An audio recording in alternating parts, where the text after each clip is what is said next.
The other side of the balance sheet starts with liabilities, but you have to follow the same procedures. Separate it into what is current obligations, the principal that are due within the next year, and what is non-current. So current liabilities, anything you owe another party, which you expect to pay off using some type of current asset, most likely cash, within the next year or operating cycle, whichever one is going to be longer. So for us, the big one we'll have here is accounts payable. Those are obligations to the suppliers of our goods or services that we use in the normal course of our operations. If we were a manufacturing firm, we're going to be buying raw materials from some vendor somewhere, some supplier, and that person we're going to constantly owe money to. Cash transactions don't happen in big business very often. The normal procedure is you call and you order something, they send it to you, and with that shipment of inventory, raw materials, comes the bill, and that bill is the accounts payable. And they're usually not going to give you 365 days to pay it off, so it gets reported as a short-term liability as accounts payable.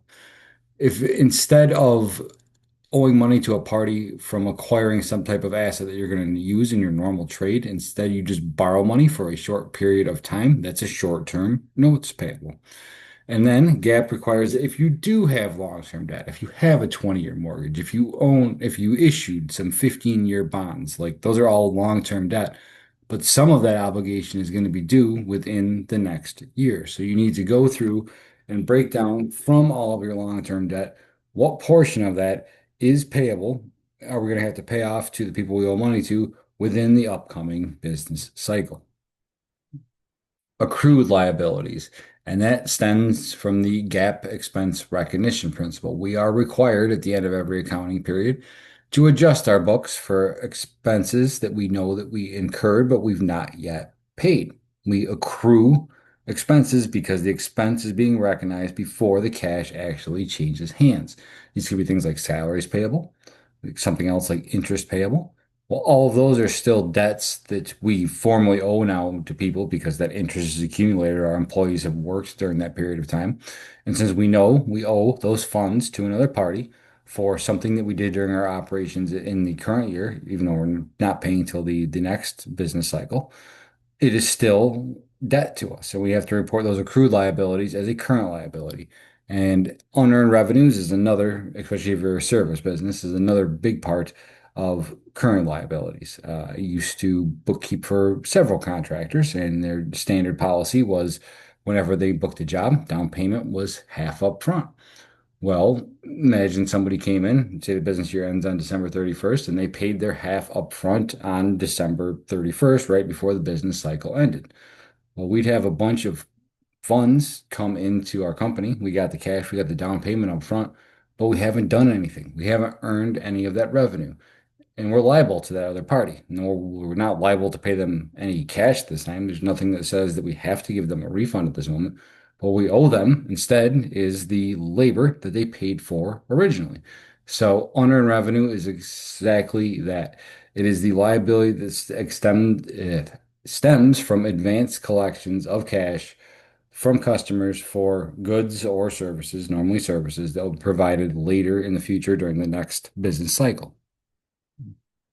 Non-current, again, anything that you're not going to pay off or liquidate through the use of current assets within the next business year, the next operating cycle. Stockholders' equity, we have our sections over here. We have our contributed capital, money paid in to investors. And as a reminder, this thing exists called par value that some states make you assign to your stock when you issue it to people. And New York is one of those states. So when people in New York, if a company is incorporated in New York, I should say, uh, when they pay that New York incorporated company to buy ownership of the company and they contribute capital, some of that contribution is attributable to the par value, and some of it is in excess of par. Well, you need to break it down into those two different classifications. So you'll have that portion that is your contributed capital, and you'll have another portion of your company's overall value, which is your retained earnings, past profitability that you chose not to distribute in the form of dividends to your shareholders. Instead, you're hanging on to finance future operations, finance projects in the future, um, etc. But it's still value to the business. The business's value went up because you had profitable operations in the past. Aoki in this case are things that are not represented in actual net income because they've not been realized yet, but they exist. You have unrealized gains on stocks. It still increases the value of your business. You need to report that as the value, as a component of the value of the business to your stockholders. So that would go into stockholders' equity. And then non-controlling interest when somebody else owns a part of a subsidiary of your company, but you are still the majority shareholder. Like your company owns more than 50% of this entity, this subcomponent.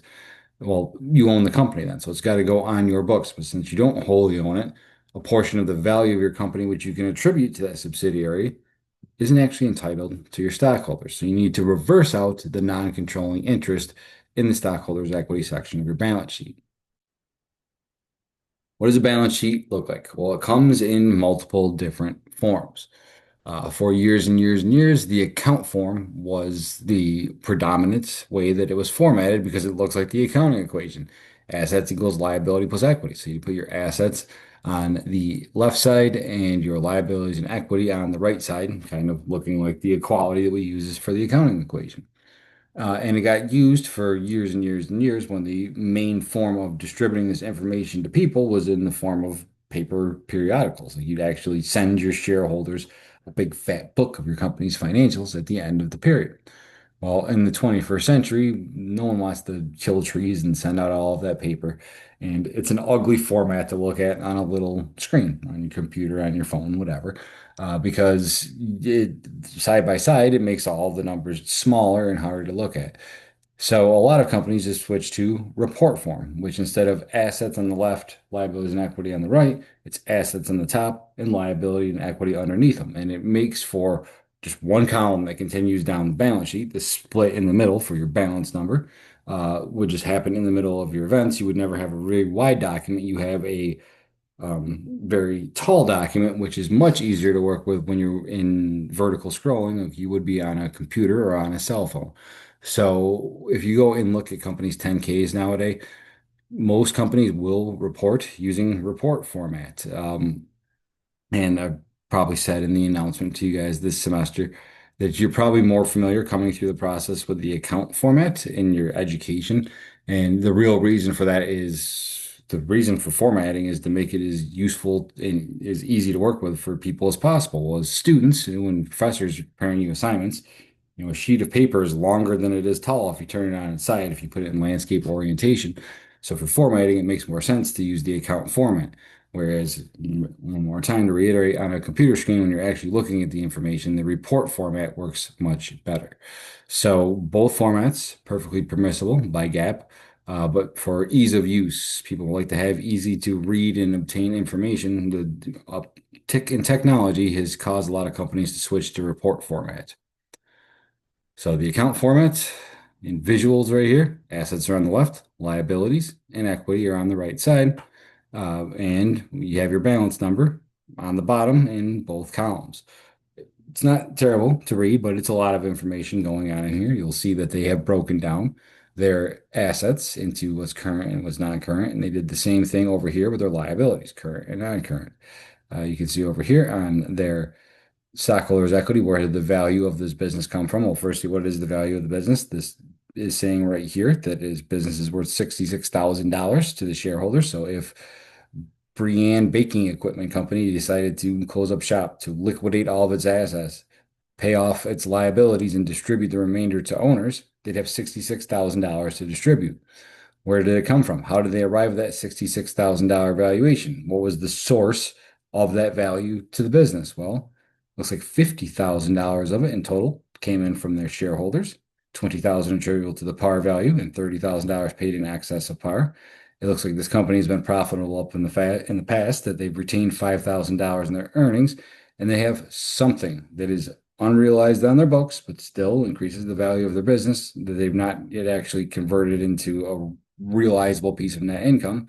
They have AOKI of $11,000, but all in all, that is where the $66,000 valuation stems from. And the balance sheet information's all there. You can see, does this company have enough current assets to cover the cost of its current liabilities? Well, they don't have enough cash alone. But they have, if they collect those receivables, if they turn that inventory into sales, which they convert to cash, if they cash in these $700 of trading securities, et cetera, they have enough liquid assets where they can totally pay off everything that's going to be due within the next year that's currently on their books. They do have a substantial amount of long-term debt, but depending on when these notes and these bonds become due, they might have an ample amount of time to just accumulate more and more retained earnings to be able to pay them off in the future. Now, I don't know what that is looking at it right now, but I'm willing to bet that this company, because they want to provide useful information to people, would have that disclosed somewhere in their notes. For a report format, assets on the top, liability and equity on the bottom. As you can see right here, all you see is assets. Why? Because this makes your document very tall and long. You don't have enough room to have it all on one viewable page. But we have the same exact information. There is no difference between that $41,500 in current assets and $130,600 in non-current assets, making up $172,100 of total assets. There's no difference in this formatting than there was over here. It's the same exact numbers. The format doesn't change how profitable you are. It's just how you're displaying it to the users of your information. So we have all the same information to work with over here. And underneath, they would have their liabilities and equity. It's all the same exact numbers as well. It's just, one over the other instead of side by side, purely presentation.